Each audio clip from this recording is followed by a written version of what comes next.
One in the books, the Hawkeyes are 1-0 and 40-0 as it relates to points versus points given up. Impressive stuff in the second half from the Hawkeyes. If you missed any of our post-game coverage, either with Kyle Spence and Don Patterson or myself and Don Patterson, certainly check it out. Two-part post-game show recorded live over the weekend, and you can watch it on demand right here from the Hawkeye of the Storm. Just click on the channel name and then go to playlists and post-game shows to watch both of those live, now recorded broadcasts with Coach Don Patterson. Before we get to Iowa's Week 2 depth chart, I want to take a moment to thank our sponsor. First of all, Iowa Floor Covering down in Bondurant. Give them a call at 515-379-7000, or you can visit them online at iowafloorcovering.com. Let IFC treat you to better flooring. Again, that's 515-379-7000. Also, Under the Kitchen, Randy down at RVTV in Mitchellville today. Saw him set up down there. If you're anywhere in the area, go check out the festivities over there in Mitchellville as we count down the days to the big Cy-Hawk game and buy an authentic Hawkeye print or two or three or more.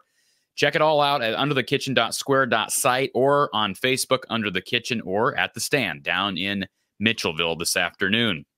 So Iowa football has released its Week 2 depth chart following the 40-0 drubbing of FCS opponent Illinois State over the weekend, a game in which Iowa scored 34 points in the second half behind a really impressive run from Caleb Johnson, a pair of touchdowns from Vander Zee, and a solid performance from Iowa's newest transfer receiver, Jacob Gill. What should we expect in Week 2? Well, I'll be coming out with my Cy-Hawk preview shortly, but in the meantime, let's take a look at the Week 2 depth chart that Iowa released on Monday. A couple of changes, a couple of which were not unexpected, but are noteworthy. We start at the top.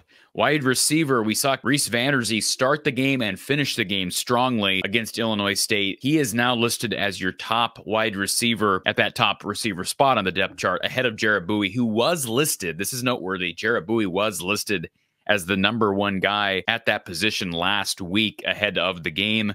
Vander Zee has solidified himself as the #1 guy. You slide down to the other wide receiver spot that is of note. Caleb Brown is back on the depth chart. Seth Anderson was listed as the backup behind Caleb Weegan. We saw Seth in street clothes on Saturday. We'll likely get an update on Seth's availability Tuesday with Kirk Ferentz. Unfortunately, Seth Anderson has dealt with a lot of injuries, specifically during camp and during spring practices. He is not listed on this depth chart, but Caleb Brown, who was suspended for that offseason OWI, is listed as your backup to Caden Weegan. So we'll see how much Caleb plays. We didn't see Caden really do much of anything on offense. He was impressive in the punt return game. It sounded like he got sick during halftime. We saw a little bit of Zach Lutmer returning punts, but I would anticipate we see Caleb Brown to accompany Vander Zee and Jacob Gill this weekend, and that should be an interesting trio to follow. But may the best man win at that other spot. But I think Gill and Vander Zee are without question your two best receivers based on what we've seen in actual game action thus far. How about running back? Kamari Moulton still listed at the top, but Caleb Johnson coming off a big-time second-half performance. Caleb was suspended for the first half of the game on Saturday against Illinois State due to a violation of team rules during the offseason. It sounds like that suspension had been known for quite some time. This was not a recent violation that Caleb Johnson committed, but he bounced back in that second half with a big run for a touchdown and a solid second half performance. He is listed as the co-starter at running back. You see that "or" designation there. So we've got Caleb Johnson and Kamari Moulton listed as your #1 running backs. And I know everybody is oohing and eyeing over what we saw from Caleb Johnson. Me personally, I still think Kamari Moulton right now is the best running back. LaShawn Williams still coming off that injury. He did not look himself on Saturday.